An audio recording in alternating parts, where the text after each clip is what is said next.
ಓಂ ಶಾಂತಿ. ನಾವೆಲ್ಲ ಆತ್ಮರು ಭ್ರೂ ಮಧ್ಯದಲ್ಲಿ ಸ್ಮೃತಿ ಸ್ವರೂಪರಾಗುತ್ತಾ ನಾವೆಲ್ಲ ಆತ್ಮರ ತಂದೆ ಪರಂಪಿತ ಶಿವ ತಂದೆಯನ್ನು ಪರಮಧಾಮದಲ್ಲಿ ಸ್ಮೃತಿ ಮಾಡಿಕೊಂಡು ಪ್ರಜಾಪಿತ ಬ್ರಹ್ಮ ಜಗದಂಬಾ ಸರಸ್ವತಿ ಮಮ್ಮಾರವರನ್ನು ಸೂಕ್ಷ್ಮವಾಗಿ ಆಹ್ವಾನಿಸುತ್ತಾ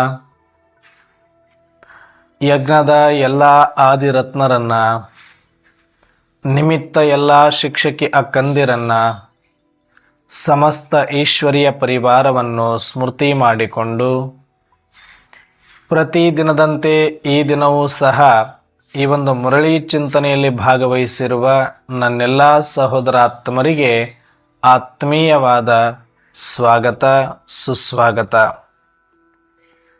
ಈ ದಿನ ಶಿವತಂದೆ ಮುರಳಿಯಲ್ಲಿ ಅನೇಕ ವಿಚಾರಗಳನ್ನು ನಮಗೆ ತಿಳಿಸಿದರೆ. ಮುರಳಿಯ ಮುಖ್ಯ ಸಾರ, ಪ್ರಶ್ನೋತ್ತರ, ವರದಾನ, ಸ್ಲೋಗನ್, ಧಾರಣೆ ಎಲ್ಲವೂ ಕೂಡ ಅಂತರಾತ್ಮದ ಸ್ಥಿತಿಯ ಬಗ್ಗೆ ಇರುವಂಥದ್ದು. ಅದರಲ್ಲೂ ವಿಶೇಷವಾಗಿ ಇವತ್ತು ಪ್ರಶ್ನೆಯನ್ನು ಕೇಳಿದ್ದಾರೆ. ಆ ಪ್ರಶ್ನೋತ್ತರದ ಕುರಿತಾಗಿ ಸಂಕ್ಷಿಪ್ತವಾದ ಚಿಂತನೆಯನ್ನು ಮಾಡೋಣ. ಮತ್ತು ವರದಾನವೂ ಕೂಡ ಅದ್ಭುತವಾಗಿದೆ. ಇವತ್ತು ಈ ದಿನದ ಪ್ರಶ್ನೆ ಏನು? ಪ್ರಶ್ನೆ ಕೇಳ್ತಿದ್ದಾರೆ ಬಾಬರವರು, ಯೋಗದ ಸಿದ್ಧಿ ಯಾವುದು? ನೀವು ಯೋಗಿಗಳು ಅಂತಂದ್ರೆ ನಿಮಗೇನಾದರೂ ಒಂದಷ್ಟು ಸಿದ್ಧಿ ಸುತ್ತಲ್ಲ. ಆ ಯೋಗಿಯ ಸಿದ್ಧಿ ಯಾವುದರಲ್ಲಿದೆ? ಅದು ಏನು ಸಿದ್ಧಿ? ಯಾವ ಸಿದ್ಧಿ ನಿಮಗಾಗದೆ ಅಂತ ಕೇಳ್ತಾರೆ. ಯಾವ ಸಿದ್ಧಿ ಪ್ರಾಪ್ತಿಯಾಗತ್ತೆ ಅಂತ ಯೋಗಿಗಳಾದರೆ. ಇನ್ನು ಮುಂದುವರೆದು ಮತ್ತೊಂದು ಪ್ರಶ್ನೆ ಕೇಳ್ತಾರೆ, ನೀವು ಪಕ್ಕಾ ಯೋಗಿಗಳು ಅಂದರೆ ಅವ್ರ ಚಿಹ್ನೆಗಳೇನು, ಅವ್ರ ನಿಶಾನೆ ಏನು ಅಂತ ಕೇಳ್ತಾರೆ, ಲಕ್ಷಣಗಳೇನು? ಈ ಎರಡೂ ಪ್ರಶ್ನೆಗೆ ತಕ್ಕಂತೆ ಉತ್ತರವನ್ನೂ ಕೊಟ್ಟಿದ್ದಾರೆ. ಅದರ ಕುರಿತಾಗಿ ನಾವು ಸಂಕ್ಷಿಪ್ತ ಚಿಂತನೆ ಮಾಡೋಣ. ಮೊದಲನೇದಾಗಿ ಏನು ಕೇಳಿದ್ರು? ಯೋಗದ ಸಿದ್ಧಿ ಯಾವುದು? ಅದಕ್ಕೆ ಉತ್ತರದಲ್ಲಿ ತಿಳಿಸ್ತಾರೆ ಪರಮಾತ್ಮ, ಯೋಗದ ಸಿದ್ಧಿಯೇ ಆಗಿದೆ ನಿಮ್ಮ ಕರ್ಮೇಂದ್ರಿಯಗಳು ಶೀತಲ ಮತ್ತು ಶಾಂತ. ನೀವು ಯೋಗಿಗಳಾಗಿದ್ರಿ ಅಂದ್ರೆ ನಿಮ್ಮ ಕರ್ಮೇಂದ್ರಿಯಗಳು ಹೆಂಗಿರಬೇಕು ಅಂದ್ರೆ ಬಹಳ ಶೀತಲ ಆಗಿರಬೇಕು ಮತ್ತು ಶಾಂತ ಆಗಿರಬೇಕು. ನಾನು ರಾಜಯೋಗಿ, ನಾನು ಯೋಗಿ, ನಾನು ಇದನ್ನು ಬಿಟ್ಟೀನಿ, ನಾನು ಅದನ್ನು ಬಿಟ್ಟೀನಿ ಅಂತ ಹೇಳ್ತೀವಿ ಅಂದರೆ ನೀವು ಹೊರಗಿನದು ಯಾವುದನ್ನೂ ಬಿಡೋದು ದೊಡ್ಡದಲ್ಲ. ಕೆಲವರು ಮನೆ ಬಿಟ್ಟವ್ರು ಇರ್ಬೋದು, ಕೆಲವರು ಊಟ ಬಿಟ್ಟವ್ರು ಇರ್ಬೋದು, ಕೆಲವರು ಸಂಸಾರ ಬಿಟ್ಟವ್ರು ಇರ್ಬೋದು. ಇದು ಬಹಳ ಸುಲಭ ಅಂತ ಹೇಳ್ತಾರೆ ಪರಮಾತ್ಮ. ಆದರೆ ಇದು ಸಿದ್ಧಿನ, ಯೋಗಿಯ ಸಿದ್ಧಿ ಅಂದರೆ ಇದಲ್ಲ. ಯಾವುದು ಸಿದ್ಧಿ ಅಂದರೆ ನೀವು ಯೋಗಿ ಆಗಿದ್ರಿ ಅಂದರೆ ಹೊರಗಿನಿಂದ ಏನು ಬಿಟ್ಟಿರಿ ಅದಲ್ಲ ಸಿದ್ಧಿ. ಅದು ಸಿದ್ಧಿಗಾಗಿ ಮೊದಲ ಮೆಟ್ಟಿಲು. ಆದರೆ ನಿಜವಾದ ಸಿದ್ಧಿ ಯಾವುದು ಅಂತಂದರೆ ಒಳಗಿಂದ ನೀವು, ನಿಮ್ಮ ಮನಸ್ಸು, ನಿಮ್ಮ ಕರ್ಮೇಂದ್ರಿಯಗಳು ಶೀತಲ ಆಗಿರಬೇಕು ಮತ್ತು ಶಾಂತ ಆಗಿರಬೇಕು. ನಿಮ್ಮ ಕರ್ಮೇಂದ್ರಿಯಗಳು ಶೀತಲ ಆದಾಗ ನೀವು ಶಾಂತವಾಗಿ ಇರ್ತೀರಿ. ಇದು ಯೋಗದಿಂದ ಮಾತ್ರ ಸಿದ್ಧಿಸುತ್ತೆ. ಯಾವುದೇ ಯೋಗಿಗಳನ್ನು ನೋಡಿ ಅವರ ಮುಖಮಂಡಲ ಒಂದು ತೇಜಸ್ಸಿನಿಂದ ಹೊಳಿತಾ ಇರುತ್ತೆ ಮತ್ತು ಅವರ ಎಲ್ಲ ಕರ್ಮೇಂದ್ರಿಯಗಳು ಶೀತಲ ಆಗಿರುತ್ತೆ ಮತ್ತು ಅವರು ಶಾಂತವಾಗಿ ಇರ್ತಾರೆ ಅಂತ ಹೇಳ್ತಾರೆ. ಇದು ಯೋಗದಿಂದ ಮಾತ್ರನೇ ಸಾಧ್ಯ. ಇದು ಹಣ ಸಂಪಾದನೆ ಮಾಡೋದ್ರಿಂದ ಬರೋದಲ್ಲ, ಒಳ್ಳೆ ಊಟ ಮಾಡೋದ್ರಿಂದ ಬರೋದಲ್ಲ, ಒಳ್ಳೆ ಬಟ್ಟೆ ಹಾಕೋದ್ರಿಂದ ಬರೋದಲ್ಲ, ಒಳ್ಳೆ ಆಸ್ತಿ ಮಾಡೋದ್ರಿಂದ ಬರೋದಲ್ಲ, ಒಳ್ಳೆ ನೌಕರಿಯಲ್ಲಿ ಇರೋದ್ರಿಂದ ಬರೋದಲ್ಲ. ಅದು ಬರುತ್ತೆ ಹೋಗುತ್ತೆ, ತಾತ್ಕಾಲಿಕ ಖುಷಿಯ ಕ್ಷಣಗಳಷ್ಟೇ ಅದು. ಆದರೆ ಅವ್ರ ಕರ್ಮೇಂದ್ರಿಯಗಳು ಶೀತಲ ಆಗಿರಬೇಕು, ಶಾಂತವಾಗಿರಬೇಕು ಅಂದರೆ ಯೋಗಿನೇ ಆಗಬೇಕು, ಯೋಗವೇ ಮಾಡಬೇಕು ಅಂತ ಹೇಳ್ತಾರೆ. ಹಾಗ ಮಾತ್ರ ನಿಮಗೆ ಯೋಗ ಸಿದ್ಧಿಸಿದೆ ಅಂತ ಹೇಳಬಹುದು. ಬೇಕಾದಂಥ ಉದ್ಯೋಗಿ ಇರಲಿ, ವ್ಯಾಪಾರಿ ಇರಲಿ, ದೊಡ್ಡ ದೊಡ್ಡ ಪೋಸ್ಟ್ ಪೊಸಿಷನ್ನಲ್ಲಿ ಇದ್ರೂ ಕೂಡ ಅವರು ಒಳ್ಳೆ ಸಂಪಾದನೆ ಮಾಡ್ತಿರ್ಬೋದು, ಒಳ್ಳೆ ವಿದ್ಯಾವಂತರೇ ಇರ್ಬೋದು, ಒಳ್ಳೆ ಸುಸಂಸ್ಕೃತರೇ ಇರ್ಬೋದು. ಹಾಗಂದ ಮಾತ್ರಕ್ಕೆ ಕರ್ಮೇಂದ್ರಿಯಗಳು ಶೀತಲ ಆಗಿದೆ ಅಂತ ಹೇಳಕ್ಕಾಗೋದಿಲ್ಲ. ಅವ್ರ ಮನಸ್ಸು ಶಾಂತ ಆಗಿದೆ ಅಂತ ಹೇಳಕ್ಕಾಗೋದಿಲ್ಲ.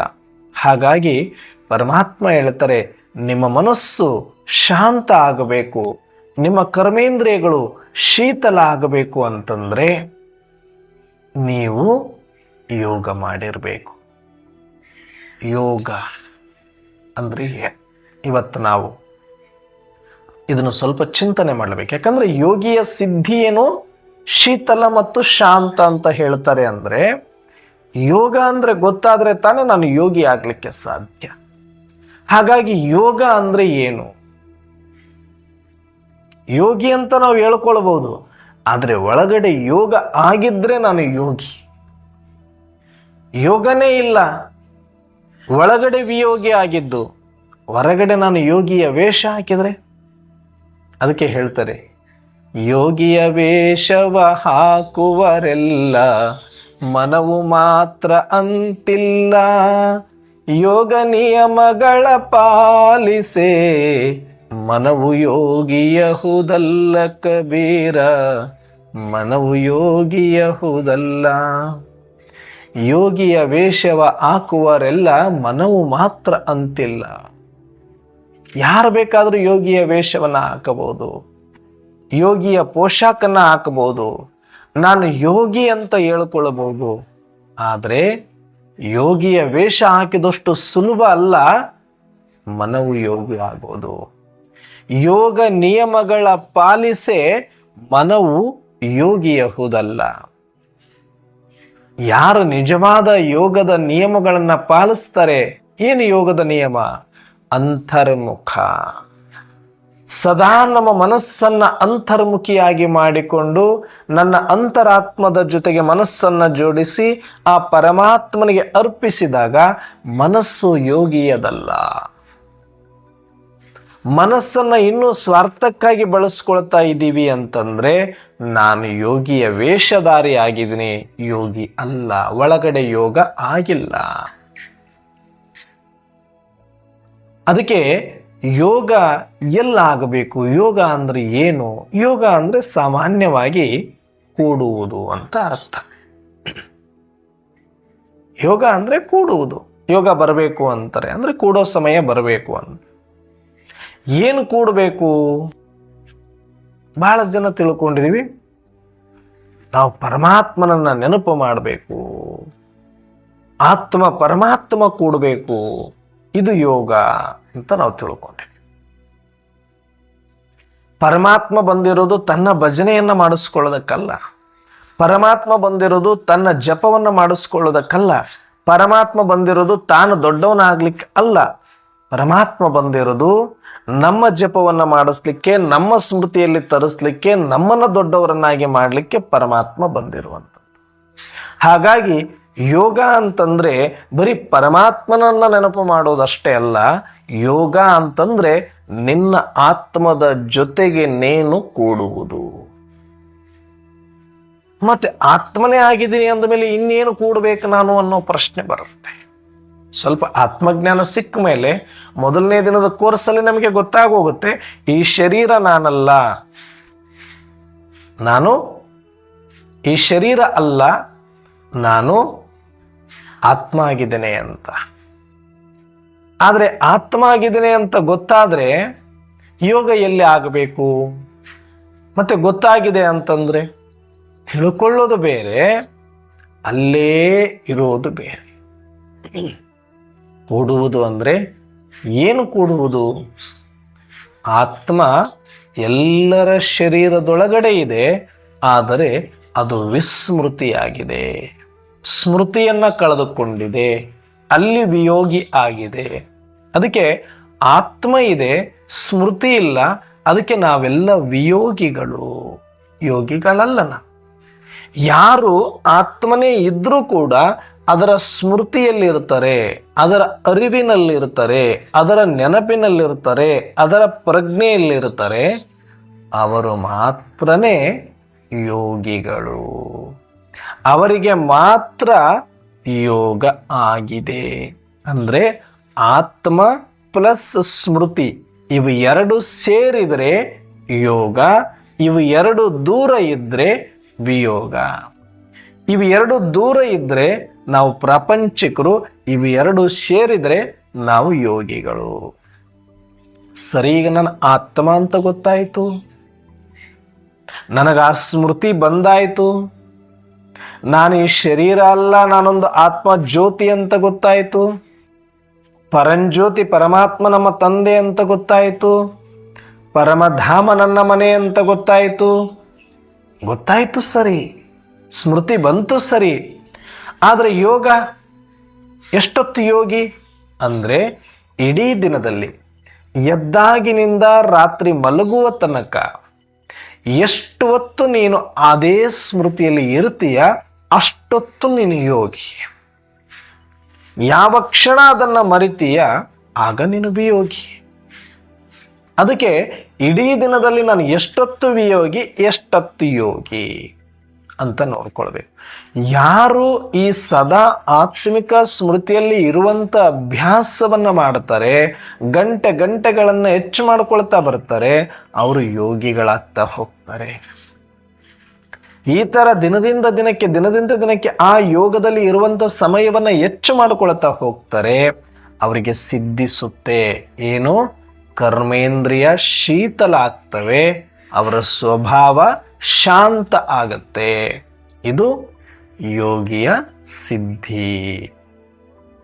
ಮತ್ತು ಪಕ್ಕಾ ಯೋಗಿಯ ಲಕ್ಷಣಗಳೇನು ಅಂದರೆ, ಯಾರು ಪಕ್ಕಾ ಯೋಗಿ ಮತ್ತು ಕಚ್ಚಾ ಯೋಗಿ ಅಂದರೆ, ಸಾಂಪ್ರದಾಯಿಕವಾಗಿ ಯೋಗದಲ್ಲಿ ಬರುವಂಥವರು ಕಚ್ಚಾ ಯೋಗಿಗಳು, ಸ್ವಭಾವತಃ ಸಹಜವಾಗಿ ಯೋಗದಲ್ಲಿ ಇರುವವರು ಪಕ್ಕಾ ಯೋಗಿಗಳು. ಅಂದರೆ ಏನನ್ನೋರೇ, ಸಂಪ್ರದಾಯಕ್ಕಾಗಿ ಈಗ ಅಮೃತ ವೇಳೆ ಎದ್ವಿ, 4 ಗಂಟೆಯಿಂದನೋ 4:45 ತನಕನೋ ಕೂತ್ಕೊಂಡ್ವಿ. ಆ ಸಮಯದಲ್ಲಿ ನಾನು ಆತ್ಮ ಅಂತ ಸ್ಮೃತಿ ಸಿಕ್ಕಿದೆ, ಪರಮಾತ್ಮನ ನೆನಪಲ್ಲಿ ಕೂತಿದ್ದೀನಿ, ನಾನು ಯೋಗಿ ಅಂತ ತಿಳ್ಕೊಳ್ಳೋದು. ಇನ್ನು ಪ್ರಸಾದ ಮಾಡಬೇಕು, ಆ ಸಮಯದಲ್ಲಿ ನಾನು ಆತ್ಮ ಪರಮಾತ್ಮನನ್ನು ನೆನಪು ಮಾಡಿಕೊಂಡು ತಿನ್ನಬೇಕು. ನುಮಾಶ್ಯಾಮ ಯೋಗ, ಆ ಸಮಯದಲ್ಲಿ ಒಂದಷ್ಟು ನಾನು ಆತ್ಮದ ಸ್ಮೃತಿಯಲ್ಲಿ ಬರಬೇಕು. ಪಂಚಸ್ವರೂಪಗಳ ಯೋಗ ಮಾಡುವಾಗ ಒಂದಷ್ಟು ಆತ್ಮಿಕ ಸ್ಮೃತಿಯಲ್ಲಿ ಬರಬೇಕು. ಟ್ರಾಫಿಕ್ ಕಂಟ್ರೋಲ್ ಬಂದಾಗ ಆತ್ಮಿಕ ಸ್ಮೃತಿಯಲ್ಲಿರಬೇಕು. ಇವರು ಕಚ್ಚಾ ಯೋಗಿಗಳು. ಅಂದರೆ ಸಂಪ್ರದಾಯದವಾಗ ಮಾತ್ರ ನೀವು ಯೋಗಿಗಳಾಗ್ತೀರಿ, ಉಳಿದಂಥ ಸಮಯದಲ್ಲಿ ಅದರ ಪ್ರಯತ್ನವನ್ನು ಮಾಡೋದಿಲ್ಲ ಸಂಪೂರ್ಣವಾಗಿ. ಅದಕ್ಕೆ ಸಹಜ ಯೋಗಿ ಅಥವಾ ಪಕ್ಕಾ ಯೋಗಿ ಯಾರು ಅಂದರೆ, ನಿರಂತರ ಎದ್ದಾಗಿನಿಂದ ರಾತ್ರಿ ಮಲಗುವ ತನಕನೂ ಕೂಡ ಯಾರು ಸದಾಕಾಲ ಅದೇ ಸ್ಮೃತಿಯಲ್ಲಿ ಸ್ಥಿತರಾಗಿದ್ದು, ಯಾರು ಸದಾಕಾಲ ಆತ್ಮ ಜಾಗೃತಿಯಲ್ಲೇ ಇರ್ತಾರೆ, ಎಲ್ಲ ಕಾರ್ಯ ವ್ಯವಹಾರಗಳನ್ನು ಮಾಡ್ತಾ ಸಾಕ್ಷಿಯಾಗಿರ್ತಾರೆ, ಅವರು ಮಾತ್ರನೇ ಪಕ್ಕಾ ಯೋಗಿಗಳು ಅಂತ ಹೇಳ್ತಾರೆ ಪರಮಾತ್ಮ. ಹಾಗಾಗಿ ನಾವೆಲ್ಲರೂ ಕೂಡ ಕಚ್ಚಾ ಯೋಗಿಗಳಾಗಬೇಕಾ, ಪಕ್ಕಾ ಯೋಗಿಗಳಾಗಬೇಕಾ? ಕಚ್ಚಾ ಯೋಗಿ ಅಂದರೆ ಸಂಪ್ರದಾಯ ಸಲುವಾಗಿ ಮಾಡ್ತಾ ಇರೋದು. ಪಕ್ಕಾ ಯೋಗಿ ಅಂದರೆ ಯಾರು ನೋಡಬೇಕು ಅಂತ ಇಲ್ಲ, ಇದೇ ಸಮಯಕ್ಕೆ ಮಾಡಬೇಕು ಅಂತ ಇಲ್ಲ, ಕಣ್ಣು ತೆರೆದಾಗಿನಿಂದ ಎಚ್ಚರ ಆದಾಗಿನಿಂದ ಬೆಳಿಗ್ಗೆ ಎದ್ದಾಗಿನಿಂದ ರಾತ್ರಿ ಮಲಗುವ ತನಕ ಅದೇ ಗುನ್ಗುನ ನನ್ನ ಆತ್ಮ ಆತ್ಮ ಆತ್ಮ ಆತ್ಮ ಆತ್ಮ ಆತ್ಮ. ಆ ಸ್ಮೃತಿ ಹೊರಗಡೆ ಹೋಗದಂತೆ, ಆ ಸ್ಮೃತಿ ವಿಸ್ಮೃತಿಯಾಗದಂತೆ ನಾವು ಮತ್ತೆ ಒಳಗಡೆ ಹೋಗಿ ಆತ್ಮಿಕ ಸ್ಮೃತಿಯಲ್ಲೇ ಉಳಿದುಕೊಂಡು ನಿರಂತರವಾಗಿ ಆತ್ಮದ ಸ್ಮೃತಿಯಲ್ಲಿ ಯಾರು ಸದಾಕಾಲ ಇದ್ದು ಪರಮಾತ್ಮನನ್ನ ನೆನಪು ಮಾಡ್ತಾರೆಯೋ ಅವರು ಪಕ್ಕಾ ಯೋಗಿಗಳು ಅಂತ ಹೇಳಿದ್ದಾರೆ. ಮತ್ತೆ ಇನ್ನೊಂದು ಹೇಳಿದ್ದಾರೆ, ನೀವೀಗ ಚಿಕ್ಕ ಮಕ್ಕಳೆಲ್ಲ ವಾನಪ್ರಸ್ಥಿಗಳು ಅಂತ ಹೇಳಿದ್ದಾರೆ. ಮತ್ತು ನಮಗೇನು ಬೇರೆ ಕೆಲಸ ಕಾರ್ಯಗಳಿಲ್ಲ ನನ್ನವರೇ, ಬರೀ ಇದನ್ನೇ ಮಾಡ್ಕೊಂತ ಕೂತು ಬಿಡೋಣ ಅಂತ ಭಾಳ ಜನಕ್ಕೆ ಪ್ರಶ್ನೆ ಬರುತ್ತೆ. ನಾವಿನ್ನೂ ಚಿಕ್ಕವರಿದ್ದೀವಿ, ನಾವಿನ್ನೂ ತಿನ್ನೋದು ಕುಡಿಯೋದು ತಿರುಗೋದು ಮಾಡುವಂಥ ವಯಸ್ಸಿನವ್ರು ನಾವು. ಈವಾಗ ಬಂದು ಶಿವ ಅಂತ ನನ್ನ ಆತ್ಮದ ಸ್ಮೃತಿಯಲ್ಲಿ ಕೂತ್ಕೊಂಡ್ಬಿಡಕ್ಕೆ ಹೆಂಗಾಗತ್ತೆ, ನನಗೆ ಜವಾಬ್ದಾರಿಗಳಿದೆ ಅನ್ನುವಂಥ ಪ್ರಶ್ನೆ ಬರುತ್ತೆ. ಅದಕ್ಕೆ ಪರಮಾತ್ಮ ಹೇಳ್ತಾರೆ, ನಿಮ್ಮ ಜವಾಬ್ದಾರಿಗಳನ್ನು ನೆಪಗಳನ್ನು ಹೇಳ್ಕೊಂಡು ಪಾತ್ರದಲ್ಲೇ ಮುಳುಗಿ ಮಾಡಿದ್ದು ಸಾಕು. ನೀವು ಪಾತ್ರಕ್ಕೋಸ್ಕರ ಮಾಡಿದ್ರಿ, ಅದು ಸಾಕು. ಈಗ ವಾಪಸ್ ಪಾತ್ರ ಮುಗಿಸಿಕೊಂಡು ಮನೆಗೆ ಹೋಗುವ ಸಮಯ ಇರೋದ್ರಿಂದ ನೀವೆಲ್ಲರೂ ಅಂತರಾತ್ಮದ ದೃಷ್ಟಿಯಲ್ಲಿ ಎಲ್ಲರೂ ಹಿರಿಯರೇ. ಇನ್ನು ಪಾತ್ರದ ದೃಷ್ಟಿಯಲ್ಲಂತೂ ಪೂರ್ತಿ ಮುಪ್ಪಾನ ಮುದುಕರೇ, ವಾನಪ್ರಸ್ಥಿಗಳೇ. ಎಲ್ಲ ಜವಾಬ್ದಾರಿ ನಿಮ್ಮದು ಮುಗಿದು ಹೋಗಿದೆ, ನಿಮ್ಮ ಪಾತ್ರ ಮಾಡಿ ಆಗಿದೆ. ಆತ್ಮ ಸಣ್ಣದು ದೊಡ್ಡದು ಇರೋದಿಲ್ಲ, ಶರೀರ ಸಣ್ಣದು ದೊಡ್ಡದು ಇದ್ದ ಮಾತ್ರಕ್ಕೆ ನಿಮ್ಮ ಪಾತ್ರ ಈಗ ಬಂದಿದೆ ಅಂತ ತಿಳ್ಕೊಳ್ಬೇಡಿ. ನೀವು ತುಂಬಾ ಮುಂಚೆಯಿಂದ ಬಂದು ಸಾಕಷ್ಟು ಜನನ ಮರಣ ಚಕ್ರಗಳಲ್ಲಿ ಪಾತ್ರವನ್ನ ಮಾಡ್ತಾ ಮಾಡ್ತಾ ಮಾಡ್ತಾ ಇವತ್ತು ಅಂತಿಮ ಜನ್ಮಕ್ಕೆ ಬಂದು ನಿಂತಿದ್ದೀರಿ. ಏನಿದ್ರೂ ಕೂಡ ಮನೆಗೆ ಹೋಗೋದೊಂದೇ ಬಾಕಿ ಇದೆ. ನೀವು ಮಾಡಬೇಕಾಗಿರೋದು ಮತ್ತೇನೂ ಇಲ್ಲ. ಅದಕ್ಕೆ ನೀವು ಬೇರೆ ಯಾವ ಜವಾಬ್ದಾರಿಗಳ ನೆಪವನ್ನ ಹೇಳಿಕೊಂಡು ಜಾರ್ಕೋಬೇಡಿ ಮತ್ತು ಇದನ್ನೇ ಮಾಡ್ತಾ ಇಲ್ಲಿ ಮುಳುಗಿ ನಾಳೆ ಕಷ್ಟಕ್ಕೆ ಒಳಗಾಗಬೇಡಿ ಮಕ್ಕಳೇ.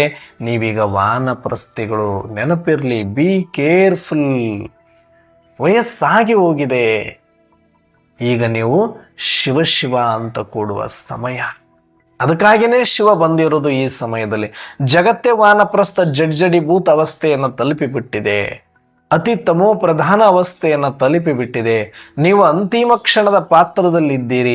ಯಾವ ಕ್ಷಣದಲ್ಲಿ ಬೇಕಾದರೂ ಶರೀರ ಬಿಟ್ಟು ಹೋಗಬಹುದು, ಯಾವ ಕ್ಷಣದಲ್ಲಿ ಬೇಕಾದರೂ ಪ್ರಪಂಚ ಪುನರಾವರ್ತನೆ ಆರಂಭ ಆಗಬಹುದು.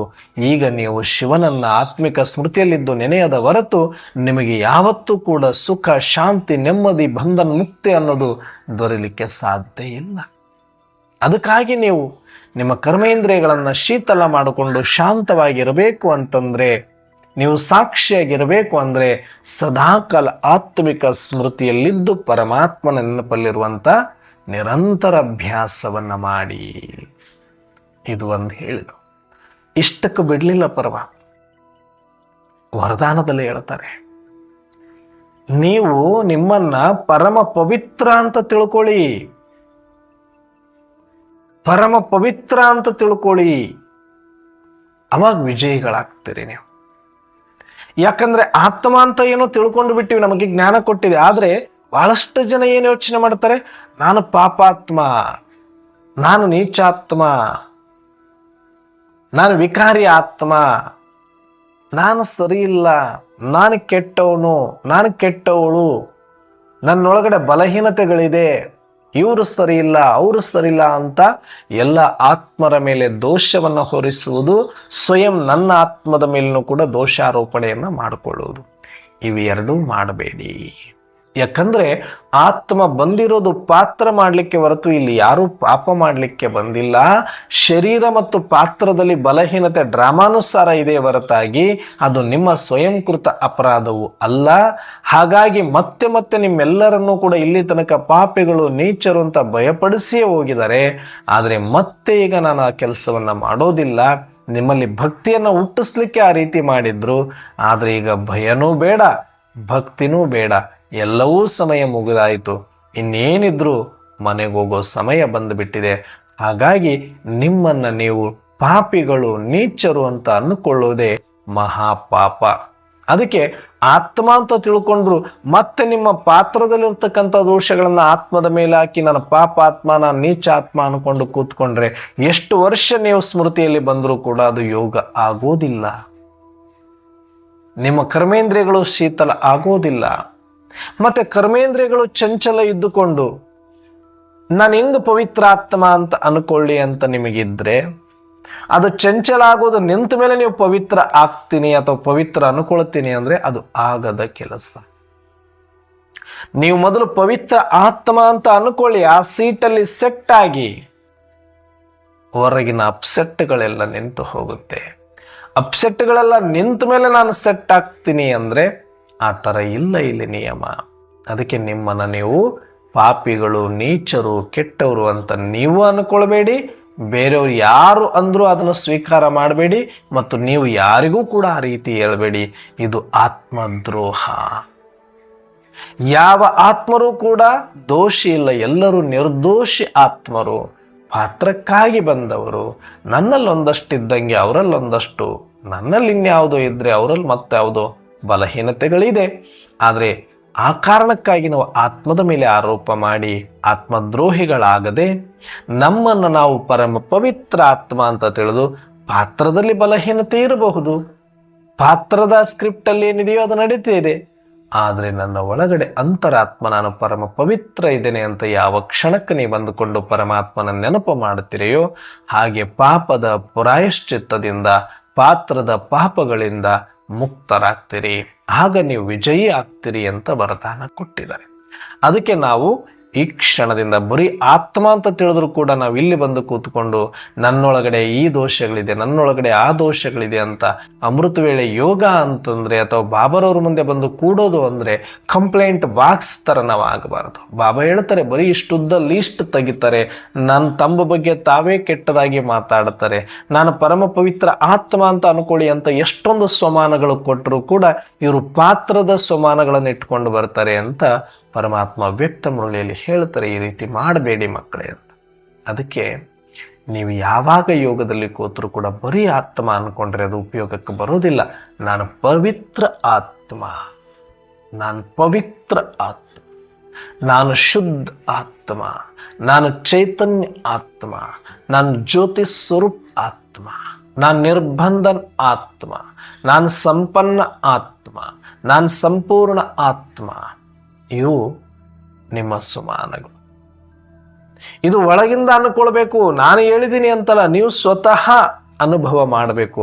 ಆತ್ಮ ಪರಿಶುದ್ಧ, ಅದು ಸಚ್ಚಿದಾನಂದ ಸ್ವರೂಪ. ಬಂಗಾರದಿಂದ ಮಾಡಿರುವ ಆಭರಣಗಳು ಕೊಳೆ ಆಗಬಹುದು, ಬಂಗಾರ ಕೊಳೆ ಆಗುವುದಿಲ್ಲ. ಬಂಗಾರ ಯಾವತ್ತು ಸತ್ಯ ಶುದ್ಧ ಚಿನ್ನನೇ ಇರುತ್ತೆ. ಆದರೆ ಆಭರಣ ಮಾಡಬೇಕು ಅಂದಾಗ ಒಂದಷ್ಟು ಅದರಲ್ಲಿ ಬೇರೆ ಬೇರೆ ಕಲಿತಿರುತ್ತೆ, ಅದರೊಳಗಡೆ ಮಿಕ್ಸ್ ಆಗಿರುತ್ತೆ. ಆಭರಣ ಆಗಲಿಕ್ಕೆ ಅದೆಲ್ಲವೂ ಕೂಡ ಬೇಕಾಗತ್ತೆ. ಆದರೆ ಅವೆಲ್ಲದರಲ್ಲಿಯೂ ಒಂದಷ್ಟು ಕೊಳೆ ಇರಬಹುದು. ಆದರೆ ಸತ್ಯ ಶುದ್ಧ ಚಿನ್ನದಲ್ಲಿ ಯಾವುದೇ ಕೊಳೆ ಇಲ್ಲ. ಹೇಗೋ ಹಾಗೆ ಅಂತರಾತ್ಮ ಸದಾಕಾಲ ಸತ್ಯ ಶುದ್ಧವಾಗಿದೆ. ಆದರೆ ಪಾತ್ರದಲ್ಲಿ ದೋಷ ಇರಬಹುದು, ಆತ್ಮದಲ್ಲಿ ಇಲ್ಲ. ಈ ಒಂದು ಸತ್ಯವನ್ನು ಅರ್ಥ ಮಾಡಿಕೊಂಡು ನಾನು ಪವಿತ್ರ ಆತ್ಮ ಎನ್ನುವ ಭಾವದಲ್ಲಿ ಯಾರು ಇರ್ತಾರೆ ಅವರ ಕರ್ಮೇಂದ್ರಿಯಗಳು ಸ್ವಲ್ಪವೂ ಚಂಚಲ ಆಗಿಲ್ಲ ಅಂದರೆ ಅವರೇ ಪಕ್ಕ ಯೋಗಿಗಳು. ಹಾಗಾಗಿ ನಾವೆಲ್ಲರೂ ಕೂಡ ಈ ದಿನ ಪರಮ ಪವಿತ್ರ ಆತ್ಮ ಅನ್ನುವ ಸ್ಮೃತಿಯಲ್ಲಿ, ಯಾರು ಇಲ್ಲಿ ತನಕ ನನ್ನನ್ನು ಏನೇ ಕಡೆಗಣಿಸಿರ್ಬೋದು, ನನ್ನಲ್ಲಿ ಬೇಕಾದಷ್ಟು ದೋಷಗಳು ಪಾತ್ರದಲ್ಲಿ ಇದ್ದಿರ್ಬೋದು, ಪಾತ್ರವನ್ನು ಕಟ್ ಮಾಡಿ ನಾನು ಆತ್ಮ ಅಂತ ತಿಳ್ಕೊಂಡಾಗ ಮಾತ್ರನೇ ಯೋಗಿ. ಹಾಗಾಗಿ ಪಾತ್ರಕ್ಕೂ ಆತ್ಮಕ್ಕೂ ಗಂಟೇನು ಬಿದ್ದಿದೆ, ಆ ಗಂಟನ್ನು ಬಿಚ್ಚಿ ಯಾರೂ ಬಿಡಿಸೋದಿಲ್ಲ, ನಾನೇ ಬಿಡಿಸ್ಕೋಬೇಕು. ನಾನೇ ಹಾಕ್ಕೊಂಡಿದ್ದೆ, ನಾನೇ ಬಿಡಿಸ್ಕೋಬೇಕು. ಹಾಗೆ ಈ ಪಾತ್ರ ಮತ್ತು ಆತ್ಮದ ಗಂಟನ್ನು ಬಿಚ್ಚಿ ನಾನು ಆತ್ಮ ಸಪ್ರೇಟ್, ಪಾತ್ರ ಸಪ್ರೇಟ್. ಪಾತ್ರದಲ್ಲಿ ಏನಿದೆ ನನಗೆ ಬೇಕಾಗಿಲ್ಲ, ನಾನು ಆತ್ಮ ಪರಿಶುದ್ಧ ಪವಿತ್ರ ಅಂತ ತಿಳ್ಕೊಂಡು ಯಾರು ಸದಾ ತನ್ನ ಆತ್ಮವನ್ನು ಪರಮ ಪವಿತ್ರ ಅಂತ ತಿಳಿದು ಪರಮಾತ್ಮನನ್ನು ನೆನಪು ಮಾಡ್ತಾರೆಯೋ ಅವರು ವಿಜಯ ಆಗ್ತಾರೆ ಅಂತ ವರದಾನ ಕೊಟ್ಟಿದ್ದಾರೆ. ಹಾಗಾಗಿ ನಾವೆಲ್ಲರೂ ಕೂಡ ಎದ್ದಾಗಿನಿಂದ ರಾತ್ರಿ ಮಲಗುವ ತನಕ ಇದೇ ಪವಿತ್ರ ಆತ್ಮದ ಸ್ಮೃತಿಯಲ್ಲಿದ್ದು ಪರಮಾತ್ಮನ ನೆನಪನ್ನು ಮಾಡ್ತಾ ವಿಜಯಿಗಳಾಗೋಣ ಅಂತ ಹೇಳ್ತಾ ಇವತ್ತಿನ ಚಿಂತನೆಯನ್ನು ಮುಕ್ತಾಯ ಮಾಡೋಣ. ಓಂ ಶಾಂತಿ. ಇವತ್ತು ಸ್ವಲ್ಪ ಕ್ಲಾಸನ್ನು ಬೇಗ ಮುಗಿಸಿದ್ದೀನಿ. ಯಾಕೆ ಅಂದರೆ ನಾವು ಮುಗುಳುಕೋಡಕ್ಕೆ ಬಂದಿದ್ದೀವಿ. ಮುಗುಳುಕೋಡ ಯಲ್ಲಾಲಿಂಗೇಶ್ವರ ಮಠದ ಒಂದು ಪ್ರಭಾವ ಇರತಕ್ಕಂತಹ ಗ್ರಾಮ. ಈ ಮುಗುಳುಕೋಡ ಗ್ರಾಮದಲ್ಲಿ ಇಲ್ಲೊಂದು ಸುಂದರವಾದ ಪಿರಮಿಡನ್ನು ಕಟ್ಕೊಂಡು ಬಾಬರವರ ಮನೆಯನ್ನು ಮಾಡಿದ್ದಾರೆ. ಇಲ್ಲಿ ಒಂದು 5 ದಿನಗಳ ಕಾಲ ಪ್ರಥಮ ವರ್ಷದ ವಾರ್ಷಿಕೋತ್ಸವ ಇರೋದರಿಂದ ಈ ಪಿರಮಿಡ್ನ ಉದ್ಘಾಟನೆಯಾಗಿ 1 ವರ್ಷ ಆಗಿರೋದ್ರಿಂದ, ಇಲ್ಲಿ ಬಾಬರವರ ಮನೆ ಉದ್ಘಾಟನೆಯಾಗಿ 1 ವರ್ಷ ಆಗಿರೋದ್ರಿಂದ ನಿನ್ನೆಯಿಂದ ಕಾರ್ಯಕ್ರಮ ಆರಂಭ ಆಗಿದೆ. ಬಹಳಷ್ಟು ಜನಗಳು ಸೇರಿ ಬಹಳ ಆತ್ಮಜ್ಞಾನವನ್ನು ಬಹಳ ಆಸಕ್ತಿಯಿಂದ ಆಲಿಸ್ತಾ ಇದ್ದಾರೆ. ನೀವೆಲ್ಲರೂ ಕೂಡ ಯೋಗ ಮಾಡಿ. ಇನ್ನೂ ಅನೇಕ ಆತ್ಮರು ಕೂಡ ಈ ಒಂದು ಕಾರ್ಯಕ್ರಮದಲ್ಲಿ ಬಂದಿರುವಂಥ ಎಲ್ಲ ಆತ್ಮರು ಆತ್ಮಿಕ ಸ್ಮೃತಿಯನ್ನು ತಂದುಕೊಂಡು ಪರಮಾತ್ಮನನ್ನು ನೆನಪು ಮಾಡಿ ಪಾವನ ಪವಿತ್ರ ಆತ್ಮದ ಸ್ಮೃತಿಯಲ್ಲಿ ಬರಲಿ ಅನ್ನುವಂಥ ಶುಭ ಭಾವನೆ ನೀವೆಲ್ಲರೂ ಮಾಡಿ. ಇವತ್ತು ಇಡೀ ದಿನ ಬೆಳಗ್ಗೆ 10 ಗಂಟೆಯಿಂದ ಮತ್ತು 2 ಗಂಟೆ ತನಕ, ಸಾಯಂಕಾಲ 6 ಗಂಟೆಯಿಂದ 8:30 ತನಕ ಕಾರ್ಯಕ್ರಮಗಳು ಇರುತ್ತೆ. ಇಡೀ ದಿನ ಬಟ್ಟಿ ಯೋಗ ಕ್ಲಾಸ್ ಇರುತ್ತೆ. ಹಾಗಾಗಿ ಸ್ವಲ್ಪ ಇವತ್ತು ಸಂಕ್ಷಿಪ್ತವಾಗಿ ಕ್ಲಾಸನ್ನು ಮುಗಿಸ್ತಾ ಇದ್ದೀನಿ. ಎಲ್ಲರಿಗೂ ಓಂ ಶಾಂತಿ.